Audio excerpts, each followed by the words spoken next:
So guys, Dr. Abati has come for Wike after Wike publicly said Peter Obi can never be president. He said this in the church. I mean, the pastor handed him over the pulpit just to castigate other politicians. You need to take your time and listen to the way Wike spoke inside the church.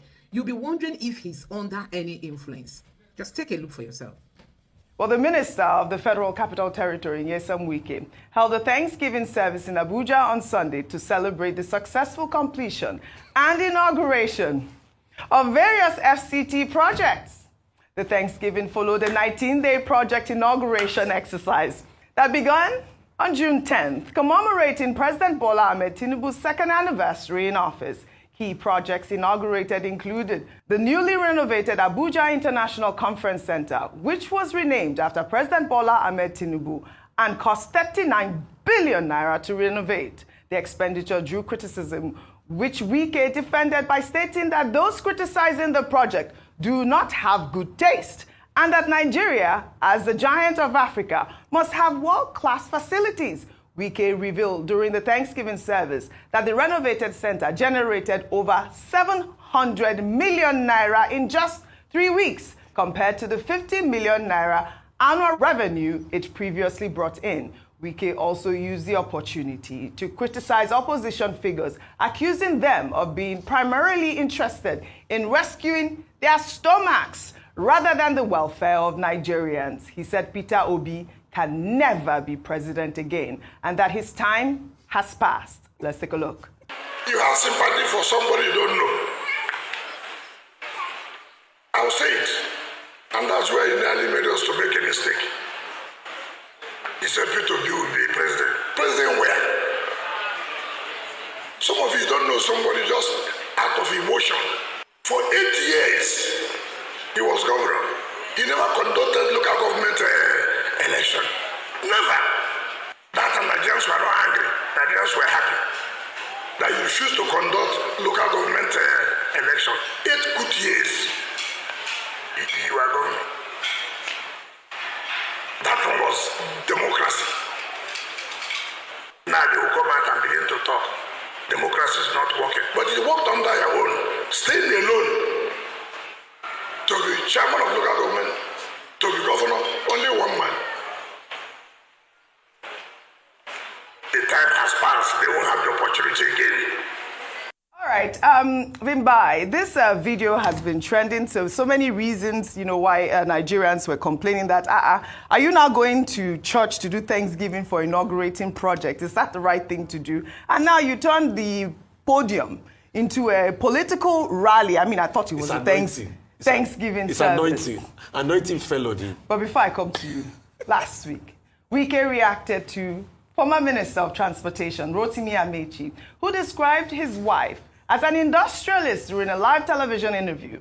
Wike dismissed the claim, stating that Amaechi's wife, Judith, allegedly amassed wealth from NDDC funds. Wike claimed that she received 4 billion naira monthly from the NDDC for a year, totaling 48 billion naira under the guise of training Niger Delta women. Wike urged President Tinubu to release the forensic audit report of the Niger Delta Development Commission, which will buttress his claim. He vowed to resign as FCT minister if the forensic audit report, when released, does not corroborate his claims against Amaechi and his wife. Let's take a look. Amaechi's wife company, every month 4 billion naira to train Niger Delta women for 1 year, 48 billion naira. And the forensic report audit is there. Who killed it was Malawi, the Attorney General then. The Attorney General then, one of the people we are talking about. You privy to that document. Or is it a crime to get a contract from government? 4 billion naira a month to train Niger Delta women. 4 billion naira. The former Attorney General Malawi killed that document because to protect those who are concerned, let them read the document. If what I'm saying is not in the document, I will resign as the Minister of FCT. Okay. Vimbai, over to you. I just want you to unpack both stories really quickly. I'll be very brief so that everybody can also get a chance to comment. So let's begin with the altar, the pulpit, the sacred place where, of course, it is a part of Christian faith to come and testify when you feel God has done something for you. You come and you tell people the story, your testimony. It's a very important part of the faith. But, where it got a bit confusing is when we left from, we veered off from personal testimony and we'd now started using the pulpit to criticize other people and, to cast aspersions on other people and so forth, which was a little bit confusing. And then it also begs the question that, okay, so he's doing the work that's expected of him as an appointee. So we now wonder what's happening in government if we're celebrating having done what's expected of us. It means that maybe we set the standard a little bit low for what our expectation is. Nevertheless, those revelations were also quite jarring, especially with regards to the revenue being made from the conference center. And many people are saying, well, that's why some people are so opposed to the president, because the place they were using to line their pockets has been taken from them. So, based off of that, I think a lot of people were just left with their jaws dropped at the revelations from the pulpit on a Sunday morning. And then lastly, I think that had followed what had happened on Friday night, where everybody was glued to Channel TV for an hour or so. When we heard so many things that were said, we focus on the revelation that he alleges that Rotimi Amaechi's wife has been earning 4 billion naira per month from the NDDC. And I just say, well, we know that NDDC is the off your mic. Yes, the NDDC is the origin of off your mic. Yes. So for me, I thought it was quite funny because I said, this thing is going to catch, the stray bullet might catch a lot of people because NDDC is housing a lot of people's personal projects, wives' projects, personal aspirations and so forth. Yes. So I really do look forward to that forensic audit. It'll be very juicy because it will indict a lot of people and I hope it's done. Let the can open. Yes. We want to see it. Dr. Abati, 48 billion naira, there is God. That's why a lot of all this money we are sharing, if it is. First, let's deal with the idea of going to have a Thanksgiving service. Because you have a minister of the Federal Capital Territory who has done, some projects, who has spent about 11 days launching projects, and the president attended it. And then he goes to church. And he goes to church to go and masturbate, to engage in a process of self-adulation. I find that very childish, and that's why we question it. Now, let's make the point that this constitution that we talk about says in section 10 that there shall be no state religion in any part. So, Nyesom Wike going to church to go and have a song and a dance, it's in violation of that part. He's not going there in his personal capacity. He's taking the whole machinery of the FCT to church to go and celebrate projects. Some of these churches, the church that he went to is St. James's Anglican Church. We call out the priest in that church this morning. Correct. Some of these priests, whether they are Anglican or Catholic, should also have the common sense to be able to say that certain things are not acceptable, no matter the amount of money that whether government official, is bringing in a public capacity. Maybe they should give this priest also the Constitution of Nigeria to run, to understand that, there's what is right, there is what is not right. Number two, who else will Nyesom Wike not abuse in this country? We are waiting for the day we abuse President Tinubu. And we'll be here to tell President Tinubu that we warned you that this person, the way he's going to abuse you one day when the occasion provides itself. He has abused Sapita Odili. He has abused Rotimi Amaechi. He has abused, who else now? Dele Momodu. So, and that's why a man like Dele Momodu is saying, some of these people in government, they should take a breathalyzer test. I think that's what they call it in America. Yes, that's what some people are saying they should take psychiatric tests. So why should public officials just talk out of turn? Right. Now he's attacking Rotimi Amaechi's wife, that she's this and that. Look, how does a wife get into the subject? And he's going about saying his father was a director of major companies. Who cares? Whether his father was a mechanic or a vulcanizer, that's not what we're talking about. All right. He has a job as Minister of the Federal Capital Territory. Can all of these people just focus on that? My wife is richer than your wife. My father is richer than your father. This is why I said this morning that there should be IQ tests. Yes. For the people that we send into government. If you don't have basic intelligence, don't just go near power. And don't disturb properly educated people with my wife is better than your wife, my father is better than your wife, I'm riding a Rolls Royce, I have money, I bought it with my money. Is that the kind of level of sophistication or intelligence or integrity that Nigerians should be confronted with? We have to say it. Yes. I end by saying that President Tinubu should beware. He should pay more attention to the character of the people that he puts in a very important position. I don't want to hear about your wife. I don't care. I don't care whether your wife is an industrialist or your wife is this and that. I don't want to know whether your father is a millionaire or a billionaire. All right. I want to assess you on the basis of the assignment that you have been given. Right. Can these people grow up? How can we put children in important positions? Dr. Abati on fire. Sorry, Rufai, go ahead. Quickly. Okay, I will not be quick. You have to be because we have other stories. Oh, yeah, quickly. Spend time here. Okay. Yes. Where should I start from first? The church. The church. Is it the desecration of the church? Yes. I'm not surprised. I'm not surprised that the church is now being desecrated. Fela sang one song. You can dance with me this morning. All right. Archbishop na miliki, Pope na enjoyment, Imam na baladu. Archbishop na miliki, Pope na enjoyment, Imam na baladu. Archbishop, you enjoy. Rufai. Somebody say Parara. Rufai, go ahead. So Fela sung that song Yes. long ago. So I'm not surprised that the altar of God is being desecrated. I'm not surprised. I'm a man of faith. My faith is the cornerstone of my life. And when I see the altar of God being turned into a political rally ground, I know as a man of faith and the spirit that that's not a discernment of the kind of anointing I want. That's the political anointing that came on him while he was there on the pulpits. And it is sad, the aberration that is happening in our house of God.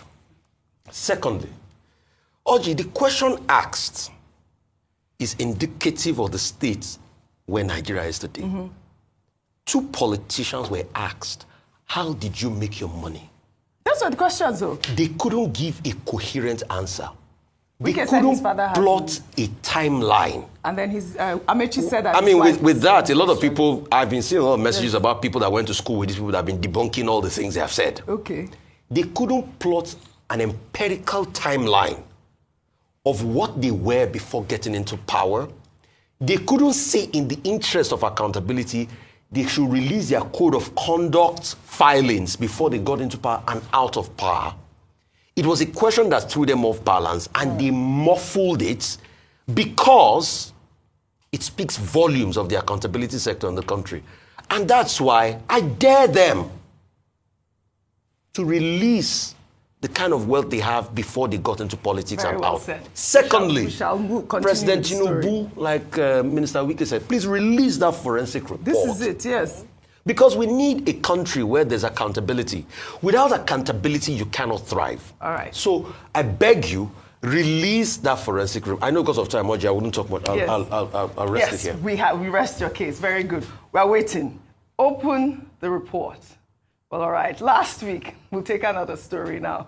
Last week, Vice President Kashim Shettima co-chaired the second session of the Nigeria-Brazil Strategic Dialogue Mechanism held at the Presidential Villa. The dialogue, which aims to boost bilateral engagements across key sectors, had in attendance the Vice President of Brazil, Geraldo Alckmin.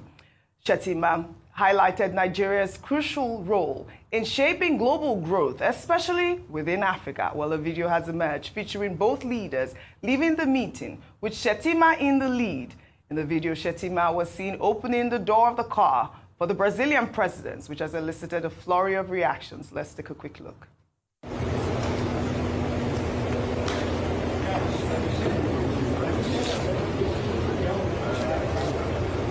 Thank you. Congratulations.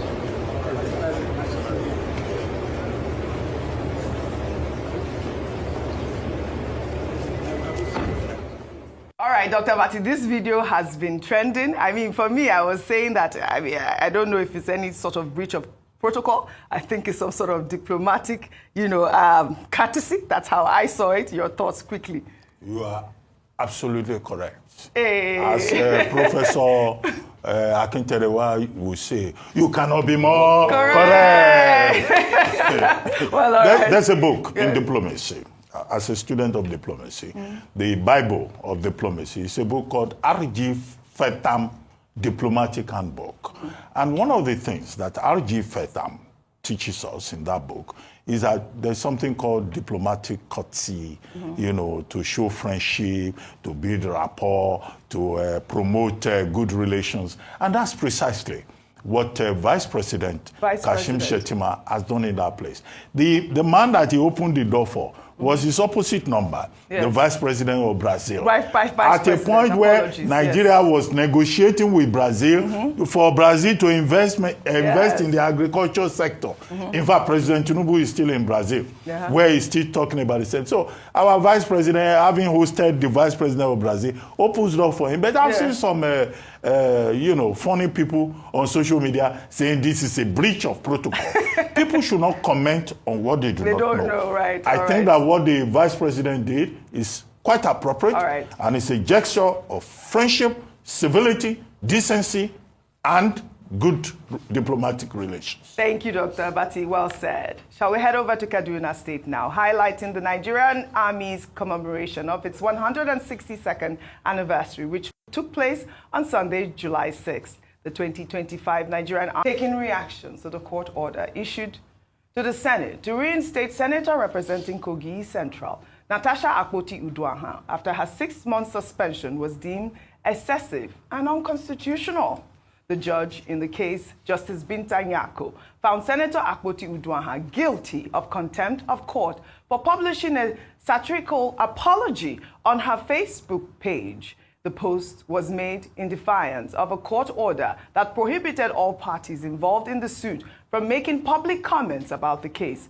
As a consequence of the contempt, the court fined Senator Akpoti-Uduaghan 5 million naira and ordered her to publish a formal apology in 2 national newspapers and on Facebook within 7 days to purge herself of the contempt. The judge emphasized that while the Senate has the power to discipline its members, such actions must not be so severe to deny constituents adequate representation. And that is an actual fact, yes, because we know that Natasha has not been, conducting her duties since her suspension, but she's seen this as a victory. She actually did put up a post. And the reason why the court said that it was unconstitutional is because they denied the constituents their rights, which is the fact that Natasha had not been serving as a senator. Well, I'll tell you what Natasha said on her IG post. She posted, "I am Natasha," with a caption, "Illegal and unconstitutional suspension quashed. Thank you, great people, for your support. Together, we redefine leadership."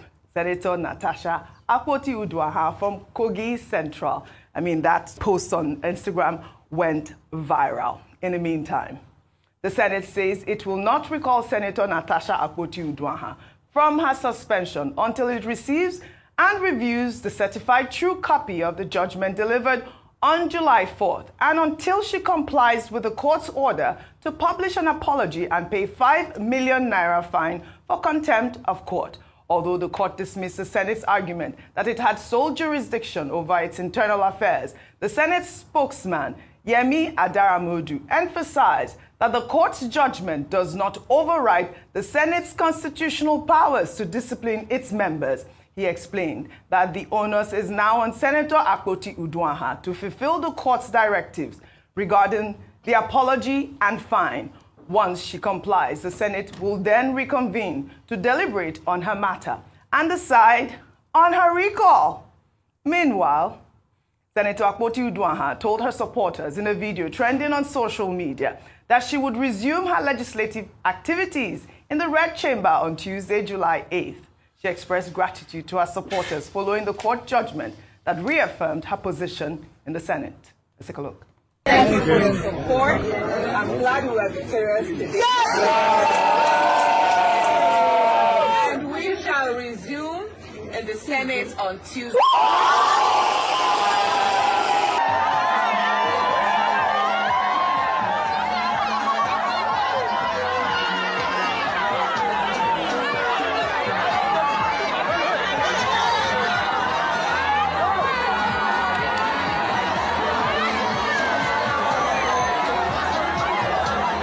All right, Senator Akpoti Uduaghan there with her constituents. You can see how excited they all are. I think even yesterday she went out to inaugurate a hospital or something like that. Dr. Abati, would you help us unpack some of these legal issues, especially as it has to do with her, suspension being unconstitutional or whatnot? Beyond the drama, yes, I think it's important to realize that well, it's not decent to comment on a ruling where you have not seen the certified true copy because you'll be speculating. But the judicial review that I want to do is to simply say that in any ruling, there are two parts. There's what is called the ratio decidendi, and there's also the obiter, dictum or dicta. Yes. Now, what the learned judge said, Justice Bitan Yako, was that on one hand, the senator was guilty of contempt, having disobeyed the order of court, that all the parties should just keep quiet and not go and engage the media. And it was on that basis that she was found guilty of contempt. Contempt es facie curia, and asked to go and pay a sum of 5 million naira as damages and to place adverts within 7 days on social media, Facebook, which was the platform she used, and in 2 newspapers. That one is very definite. Now, the second issue is that the Justice Binta Nyako of the Federal High Court of Abuja said that the decision to give her, to put her on suspension for 180 days was excessive, right? That would deny our constituents the right to have representation. If you say you are sending somebody on suspension for 6 months, so what happens to the job that she has come there to do? That's the point. However, without prejudice, the judge said, to the fact that the Senate has the right to discipline its members. But she expressed the opinion that, look, 6 months is too much. Yes. And she urged that the Senate should take a second look at its legislative rules, guidelines, and procedures with regard to how you suspend your members. So the argument now, which the Senate's camp, their legal counsel, that they are pushing, is that the court did not give an express order for a recall. The court merely expressed an opinion. So it was the court in that regard dealing with the ratio, or was the court dealing with the obiter? Was his lordship speaking obiter? So those are some of the gray areas there. But both parties have claimed their victory.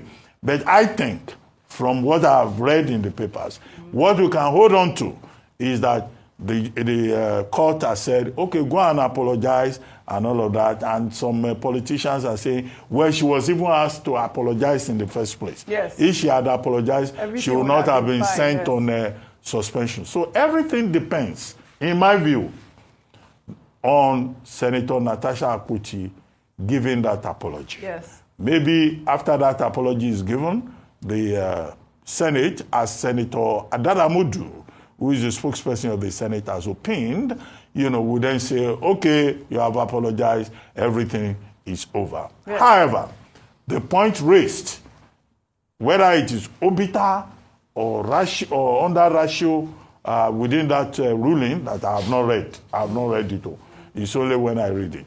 Then it should be considered by the Senate. Right. Because the learned judge expressed the opinion that you cannot deny the people of Natasha Akpoti's constituency representation for such a long period, even when you want to discipline your member. And that is an infringement on their rights, right? I want to clear something. Go ahead. The apology here is not to the Senate. It's to the court. Because the court gave a ruling March 20, 2025. Doctor, let me finish, Dr. Abati. Yeah, let's clarify. No, you can't explain it to me. I know it. Wait, and I have not talked now. Okay. Except if you don't want me to talk, I can yield the floor to you. The apology is not for the Senate. And I'm saying this in response to how they are now couching it. Like the apology is to the Senate on what she had. No, she didn't. No. The apology the Madam Amodu were talking about was the apology they were trying to make her give to the Senate after all of that brouhaha. This apology is not to the Senate. Let me repeat it 100 times. Please, you can look But you know that the Senate has asked her to apologize. This is a different... This is a different one. That's why I'm clarifying it. Right. Please, loop my statement. Okay. This apology is not to the Senate. This apology is not to the Senate. You know why? I'm saying that deliberately. Okay.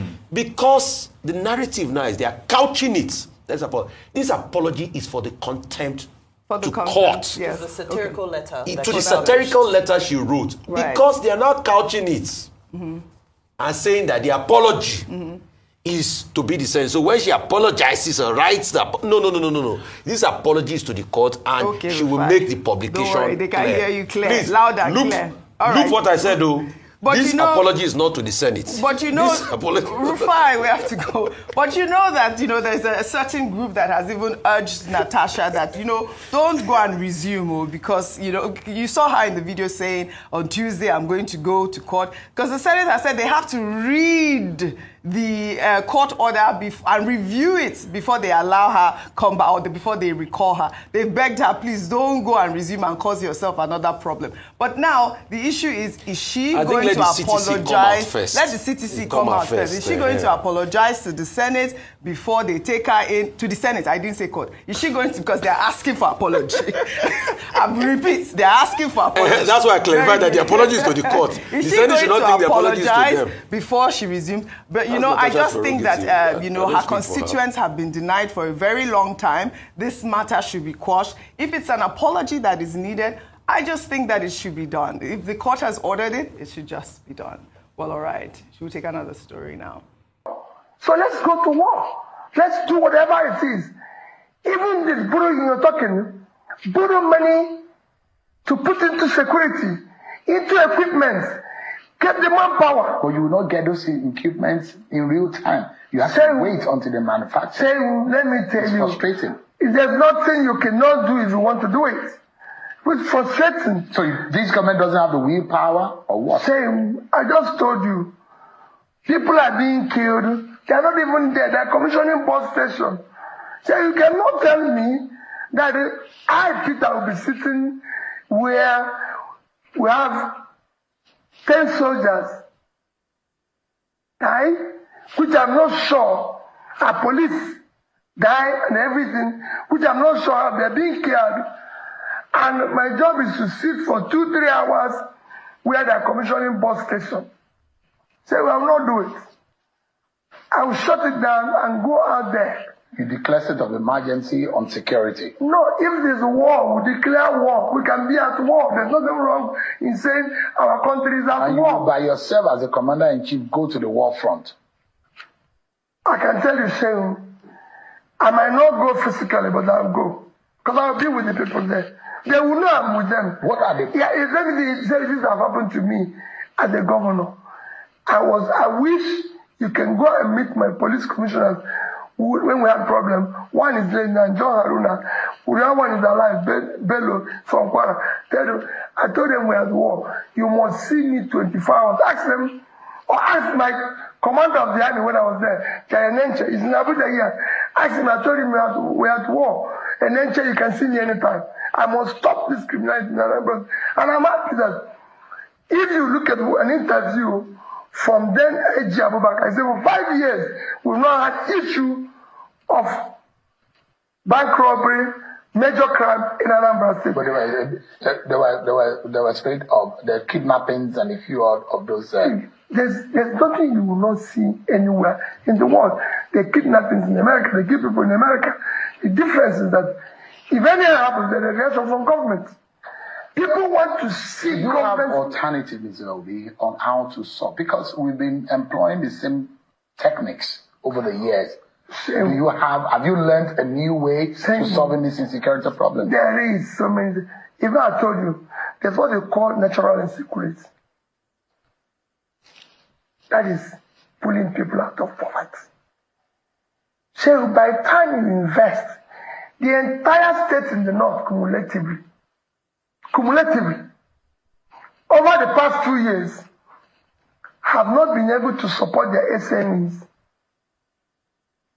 with more than maybe, let me be generous, 50 billion. I've been to 2 states in the north who told me they applied for Bank of Industry. There's 150 billion used to buy a plane. I'll put it as a matching fund, just for example, and get another 150 billion, that's 300, shared by the 19 states, call it 20 states, so each will get 15 billion. Within this period, and you're giving to these young people. So we have gone to prisons and see these young people that have problems. And I ask them, why did you do this? They have no job. They don't know where the next meal will come from. And if you don't know where the next meal will come from, so nobody can know or imagine what you can do. Let me ask you, as a governor, there are those who say the federating units need to play their roles. There's just a president of the Federal Republic and the 36 state leaders of 36 state government. The question is, issue of state policing come to bear. What would you be suggesting as the alternative solution in governing all of the states of the country and making sure that they are properly policed? So I will have community policing. I will encourage it. Local government policing, I will encourage it. State policing, I will encourage it. Federal policing. So as governor, every community in Anambra State have community security system employing 10 to 20 persons paid directly from my office as governor, was paying for the security personnel that was manning it. So if you stay in one town, the radio, you cannot. The 3 major criminals that were operating in the southeast, everybody knows them. You will not know because of the Igbo names, Ofaku, Oisikanku, and Wike. Welcome to Anambra State. Because once you sit in one town, the radio, they must get you in another town. So I would do, that's why I said, I would do whatever it is to secure the country. Security is number one. Nobody's going to come and invest in Lagos if he hears there's bomb in Boronu, because there's no way the bomb will come to Lagos. So you need to, the reputation of your country in terms of security, in terms of local investment, is critical for you to. When you touched on the issue of the security in the southeast, there were those who criticized you that you never came out to condemn the role IPOB and those who were the agitators and those who were asking for sit at home lead and some of the killings that happened. So they are not following me. I've condemned killings everywhere, even the one that happened in Anambra yesterday. You're talking about the role of IPOB. I said I've condemned everything. The only thing I said about the agitators, let me tell you now. So it doesn't matter what, there's Yoruba agitators, there's other agitators, there's Israel agitators. I will talk to all of them. There's nothing wrong with agitators. Anybody who says, okay, come on, let's talk. You must exhaust the reason, you must exhaust. But I see all those functionalities as a function of a dysfunctional, is a result of a dysfunctional society. If you do the right things, all these things will collapse on its own. So what I'm going to unleash here as somebody who works in government will change it. Would it be canvassing for a political solution to the case of Nnamdi Kanu? For every one of them. I mean, why is it being held? It doesn't make sense to me. some people say because he used vulgar words and everything. Is there anything wrong? I've not seen it. People just say, oh, using vulgar words. You say, it doesn't bother me if I'm president, whether you call me thief, call me a less man, call me idiot, which they call me today. It doesn't bother me. My duty as a leader is to the common man to put food on their table. Well, if you are talking about the situation in the South, is it the same way you handle the agitators and those who are killing in the Northeast and the Northwest? Remember what I said. If there are people I can talk to, I will talk to them. But remember what I said. Once I exhaust reason, I'll deal with it. Let's say tomorrow we have a bandit by name so operating in the Northeast. I will look for him. Quote me anywhere. But, remember, that is just establish a link to say enough is enough. Afterwards? Deal with it decisively. Are you happy with the peace and the quiet in the Southeast after the arrest of Simon Ekpa? There's no peace anywhere like I know in Nigeria now. So for me, I just told you they killed 10 yesterday in my state. Is that peace? People are being killed everywhere in Nigeria. Everywhere. Let me ask you quickly, Yes. Ms. Obi. A lot of your followers believe so much in you. And those who do not believe in you still don't think that you're the right man. Why do you think that Nigerians should trust a Peter Gregory Obi that will give them hope and will give them focus? Can they trust you? Shehu, everything I've said, I did. As governor, when I was campaigning to be governor of Anambra State, I said I'll fix education. I'll make sure I improve in education. There will never be a time children will not be in school. I can show you education increased. It became better. I said we're going to deal with the issue of health. We didn't have one single school of nursing and school of midwifery. By the time I left, we have more schools of midwifery and school of nursing today than any state. I talked about rural roads, opening up rural. You can go on and on. It is not. So Nigerians can. Like I said, no. You have the solution. What they can. When I talk about corruption, we have fight corruption head on. Head on. And I said it. If you, who is number one, either at national level or state, is not stealing, your wife is not, your family is not, reduced by 50%, then an experiment with. I've had people now who say, oh, but you're corrupt. But Shehu, I left 36 billion naira I would have stolen. I left $150 million I would have stolen. So have you ever seen a thief leave what he can steal? People will make reference to the Panama Papers and some of the No, Shehu, I ask you a question. Have you seen a thief leave what he can steal? Even in the church today, you go say, take your phone, mind your phone. Because there's no thieves come there. No thief have left what he can steal.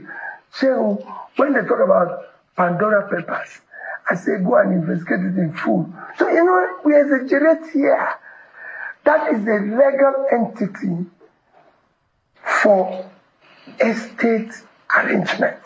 So we have factor and behavior, public conduct to show that this is right, this is wrong. Let me ask you, and I'd like you to clarify this, because I watch a lot of conversation around you, and around every major political figure in this country. How do you clarify this reputation that you work for the Abacha government? Or in the Abacha government? I've never worked for government before I became governor. I can tell you that. Did you do anything including special? Let me clarify for you. I've never worked for any government before. I was a very successful businessman. And everybody knows that.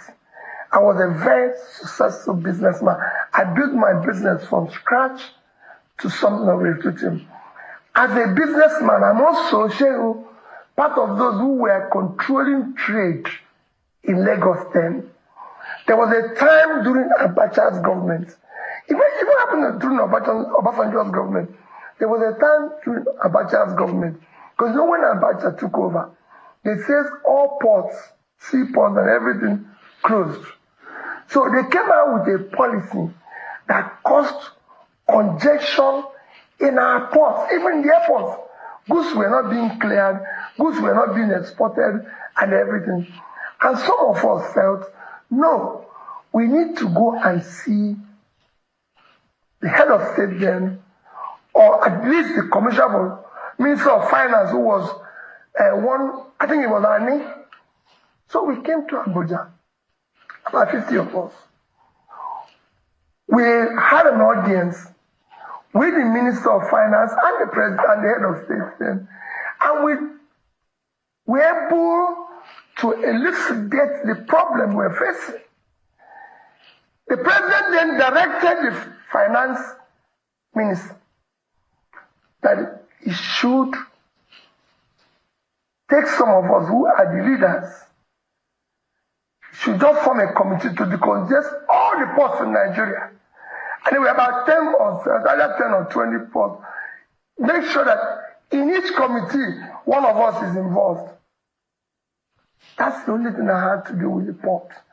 And then when we finished, which lasted maybe 2 weeks, 3 weeks, they said, it is now time to probe and reorganize the port, because I had written in one of my comments that Nigerian Port Authority is the only port I know in the world that have an office outside its country of operation. And couple that they've seen, they said, you become a member of the panel. He said, if anything, I was a member that tried to reorganize and sack people. Saying he has nothing to do with working government. I've never met Abacha. I don't know him. I'm not in the military. Saying everything I've done in my life is in the public space. That you're living could have been invested. Saying I invested it. I invested in education, which is the most critical investment a nation can do. Saying I took the state from 20-something in Wike and Neko to number 1. Saying under me, and I challenge any state, under me, all secondary school, I can go down to primary, all secondary school in Anambra State had a functional science lab, had a sick bed, had a generator, had 2 buses, have computer. Go and ask HP till today. I bought the highest number of computer ever sold by HP to any state in Africa. The order, they're there. You can go and ask HP, or you can go and ask the star of, let me remember his company now. You can go and ask him. No other person has done it. If you become president, you will be frugal, yet you invest. No. If I become president, I use the resources effectively. I cannot say, buy a new jet. Even if you need one. I don't need one. You don't need one. Because you can go to anywhere with that jet. I will never need one. You fly Airpeace, you fly Ghana, you fly BA. Of course, baby. Say, I will not use 150 billion to buy a jet when 80% of our primary health care centers are not functioning. Even as against security protocols. Which security? You've been a governor, you know what it means. No, what do you mean security? That's nonsense they tell. I was a governor for my first 4 years. I drove 406. For the rest of it, I didn't drive bulletproof cars. Nobody's trying to kill you. You're doing the right thing. It's when you do the wrong thing that you're talking about that. Would security agency even allow you? No, forget all those things. If your people are dying, you should be ready to die. That's the job you chose. Or you go back to your house and live quietly. The president should also be ready to die if your people are dying. Why should we have security vehicles? No, you can fly. Who is protecting you in the air? If you catch it, everybody dies. The British Airways flies every day. How many people have died? Are they going to provide you security in the air? Let me take you to because what is important for our nation today is the alternative and the options that we have as a people, the hope of a better Nigeria. And economy is very key. And I look at this government, the administration says they are focused heavily on currency reforms and subsidy removal. which many say have worsened inflation and hardship for ordinary Nigerians. What alternative economic strategies would you pursue to stabilize the economy and protect the most vulnerable compared to the current government's approach should you become president? So, I campaign on removal of subsidy.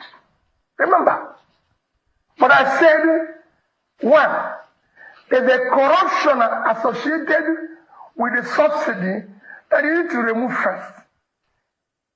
If you had removed it, that's why I said, yes, but it was done in a disorganized manner. So everything is about organization. There's a corruption associated with it that you need to remove first to know the actual subsidy and organize how you can gradually deal with whatever is remaining, and people must have to see the alternative. So when this government removes subsidy, do you know what they said? They said is to stop borrowing to sustain it. Oshelo, this government has borrowed more than government of Yaradua, Jonathan, Buhari put together. As at the time Buhari left, so our debt was about 80 trillion. Today we're almost 180 trillion. Without anything to show for it. Is it a crime to borrow as a government? No. So these are part of the laws I want to change. We must now make a law that all borrowing must be for investment. In critical areas of development, you don't borrow for consumption.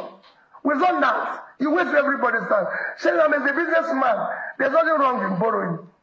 If I borrow to build factory, it's different if you borrow to bury your father. Because your father is of no value, he's gone. It's just consumption. That's why I keep saying that I want to move this country from consumption to production. For example, what would you borrow for if you were president? So I'll borrow to finance education. I'll borrow, for example, to fix Nigerian power situation. So you went to Egypt. Thank you. So let me tell you from them. That's it. It took Egypt 5 years. So we're not going to fix overnight. But remember what I said. Nobody expects 100% success. They want 100% effort. If development and what you do, governance, must be measurable. So if we decide, okay, we are now at 4,000. So we can decide, I'm only going to do 8,000. But annually, there must be improvement. How would you do it? How would you fix power? It's not rocket science.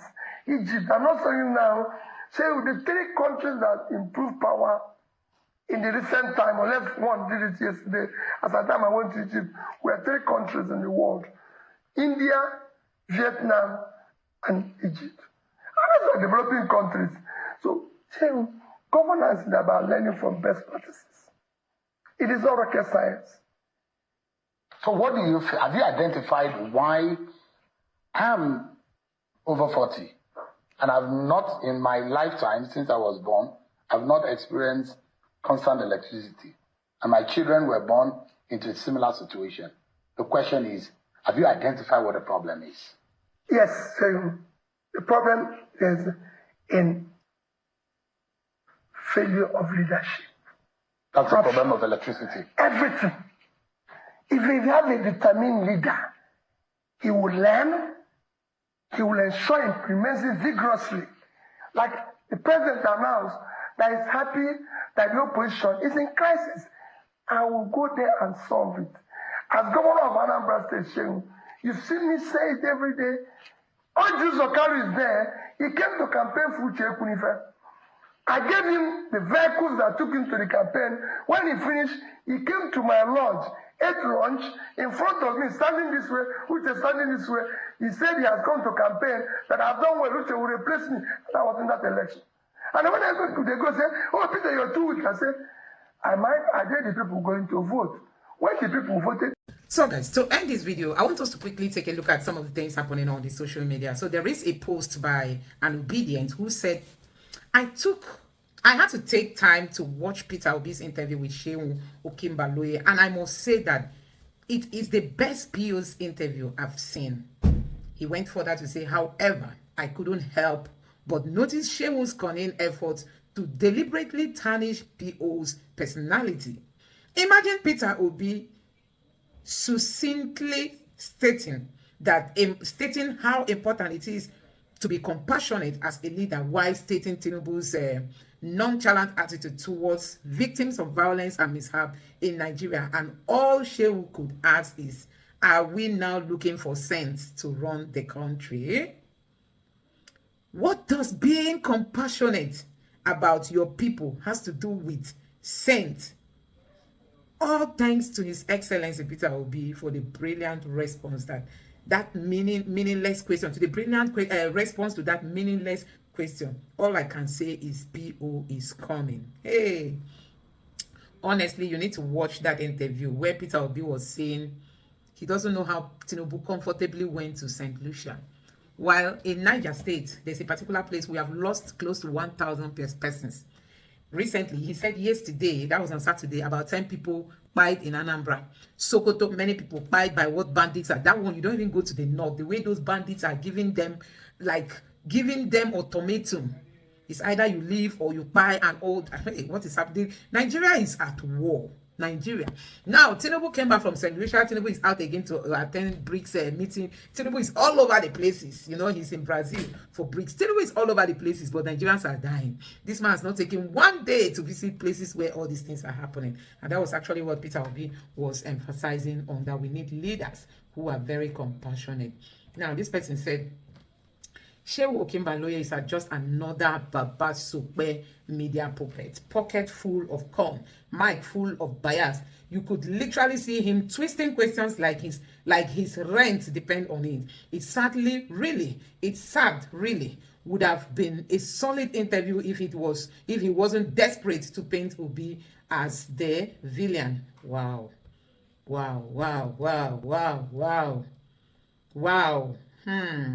This person, obedience must always cry. So you want Shehu to worship people like you, another obedient, like you, another obedience do. Shehu did his best, but even at that, he allowed him to say many jargons, vokes, and pedestrian claims and submissions without probing him further. Another person, Peter Obi, has always proved his intellectual and physical capacity. The Agbado guy's effort to make people look unintelligent is indeed an exercise in futility. Of course, they ended up looking stupid. This other person said, one of the responses on PO's best interview ever. If this is his best, it only shows the quality of the guy called Peter Obi. Intellectually bereft fellow, worst presidential candidate in history of Nigerian election. This other person said, we know the press is evil. We know most of them have corn in their pockets. Nevertheless, we move. Peter Gregory Obi is coming. This person said, if they like, they should bring Amampo to interview people. The man is solid as his name Okute. He knows his onion and he is coming. This other person said, Olodo. Another person said, make him spam Sha, no finish before 2027. This person said, Peter Obi is coming. Peter Obi is coming. This person said, this cunning short animal. Hey, Shehu is always acting all serious when it comes to PO. But when it comes to them APC rats, you see Shehu even smiling and helping them to divert and complete their answers. I think this makes sense. We already know who and what Shehu is. Every one of his cunningness is responsible questions were expected. It would have been disappointing if he did not throw them. But we trust who we have. PO has it covered. Shehu asks a lot of questions, a lot of useless questions. I'm waiting for his interview with Tinubu. I think this makes sense. As much as it's difficult to accept how he asks his questions when compared to those in power, the questions have been able to help P.O. sell himself more. I like it because I trusted P.O. to deliver, and he did not disappoint. So you are saying it's obvious when a journalist is trying to tarnish P.O.'s reputation, but you never notice similar questions being used to tarnish other candidates. Instead, you probably praise to Rufai if he asks someone like Boala a similar question. When Peter Obi no later come on a go get another slogan, don't forget all eyes on the judiciary. Where we know where him start. Now today, Fowl get Nyash for back. He's trying to say we know where Shehu started from. So many people are not happy with the way Shehu asked Peter Obi questions, you know. People feel Shehu was one-sided. This person say, well said, bro. The very reason I didn't support him going for the interview, though I'm happy he went. Truth is all media houses have been. Truth is all media houses have been compromised except Arise TV. Except Arise. This other say Peter Obi is the man, he's the main man. They can't stand or make him little. They know who their daddy. P.O. is the daddy that daddied their daddy. Wow. P.O. is the daddy that daddied their daddy. Shehu has ever seen a thief leave what he can steal? Shehu, have you ever seen a thief leave what he can steal? Shehu. Eh? Have you ever seen a thief? Shehu knows what he's doing. Don't forget Channels Television is the APC station. The reason they invited P.O. is to make money on YouTube, to pick on P.O.'s words, to use against him so they can hide under his influence to spread propaganda like a lady's leg. It's all calculated. That's sad. This person said, nothing is amazing about your Messiah answers, but always, let's say, your mental health has been affected. Always dollar people get kingdom shine. This other person said, if this is the best of P.O. Vati interview ever to you, I can authoritatively tell you you are very low baller. Explain to us his way to solve power problem in Nigeria, putting verbatim his response in the interview just to know if indeed you are not thinking through the items. This was unnecessary from Shehu. This was so unnecessary from Shehu. This was so unnecessary. So guys, the long and short of this response is that everybody is saying that Shehu Kimbaloye did not conduct a very good interview to P.O. You know, I don't know what you make of that. Let me know your thoughts in the comment section below. Please don't forget to subscribe and turn on the notification bell. Thank you.